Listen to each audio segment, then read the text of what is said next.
Welcome back, folks. This is going to be part 3 of our interview with General Vallely, and we have been talking about his career. We talked about his questions vis-a-vis the president and his documentation. We've talked about the Muslim Brotherhood. Let's talk about the future of the United States in terms of internal and external threats. General, what's the biggest external threat that we face? Well, there's two threats, internal and external. The biggest external threat is actually the threat from our own government, and that's reducing our military capability and our ability to project power in areas of the world where we could go in and effectively, quickly rescue Americans, protect American assets. And what we've done there, Terry, is developed a new strategy for America called the Lily Pad strategy, American Joint Strike Force Operations, and we're working on that strategy right now. So the biggest threat really is our own self not being able to stand and hold and protect America as we did. Now, when you look down the list on that, you've got to look at radical Islam. You also have to look at the incursion in our borders externally, particularly the southern border. We have coastal vulnerabilities. If Iran, for example, decides to put and get a nuclear weapon on one of their Shahab-3 missiles, they can, in fact, deliver that by a freighter 50 kilometers off our shore and do what we call a low-level nuclear attack to freeze our grid system, what they call EMP, electronic magnetic pulse technology. So the EMP is a very big threat to us. So those are the 3 or 4 major external threats. The internal threat, of course, I think, is our own ineffective government and possible financial collapse.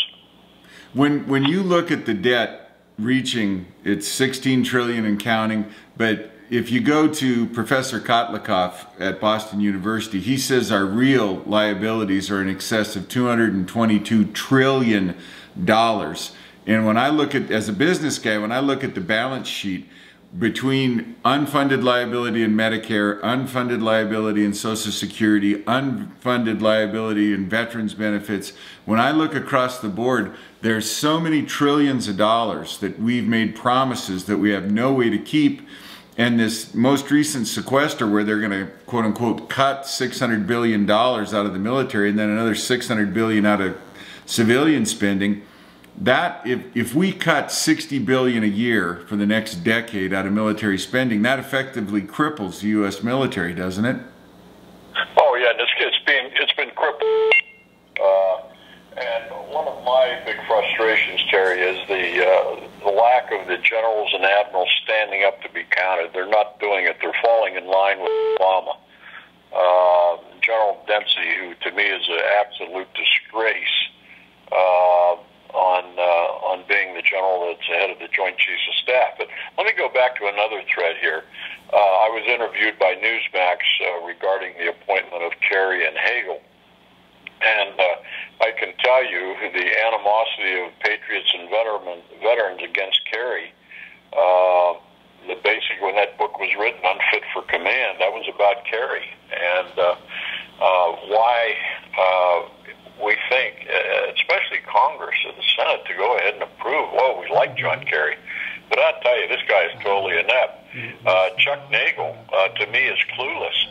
And we need people to head our Defense Department that have a vision of the future, have a strategic view and vision of what our threats are, and be able to organize our military forces to meet those threats. But you see, they do it all backwards today. The way it should be done, and was done in previous years, is that we look at the threats. Then what we do is we organize the forces, whether they be land, air, or sea, to meet those threats in the world. And then you budget to support the organization to meet the threats. That's how logically, with common sense, that you establish the national security for America. And they just don't do it that way. That's why they don't. They're very naive into how to deal with the world as it is today. And I think it's important to stress that this isn't a policy difference between you and the current administration. This is a strict reading of the U.S. Constitution, the number one job of the U.S. federal government is to protect the citizen, and even in the oath of office, all enemies, foreign and domestic. That's the purpose of the president, the Congress, the whole apparatus of the federal government, is to protect us. And the current approach to assessing the threat and protecting us from the threat is exactly backwards from what it should be. And that's not an issue about politics or policy. That's a violation of the Constitution. Yeah, and it almost gets to the point of being treasonous when we have the people that we put in government, then the appointees that can follow through. But I can tell you, this administration and many members of Congress do not want to abide by the Constitution. Oh, yes. It's old, it's antiquated, doesn't have any value anymore. So that's another battle we have in the United States. Well, so to me, this is a call to battle for all the patriots and veterans and the Americans out there to stand up, because we cannot let this country fold the way it's folding right now.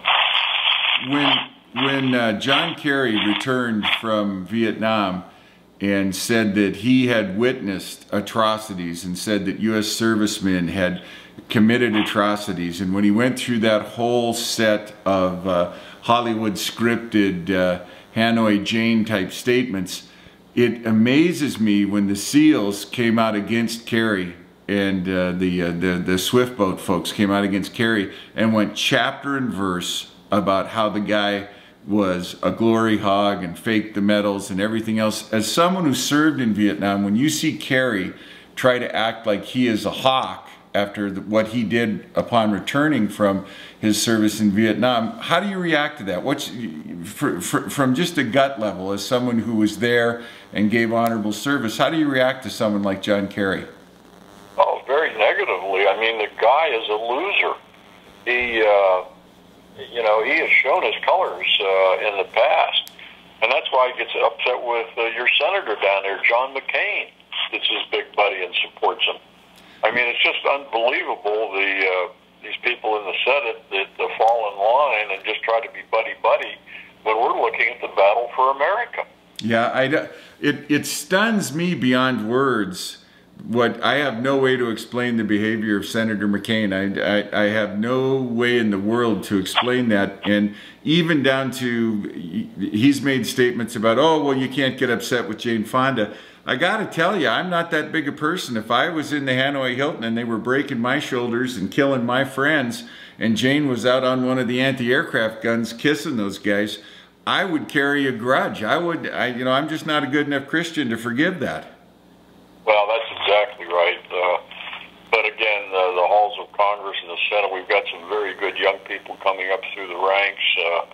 I would put a lot more emphasis on supporting our 40-year-olds and 50-year-olds to strengthen them up in Congress and get rid of all this old crowd that's in there. I would just get these guys all the way out of Washington, D.C. And I mean, there's a lot of stuff rumbling in the United States. The fact that I get reports that of course the gun owners of America are very upset, and they will stand up and fight for the Second Amendment.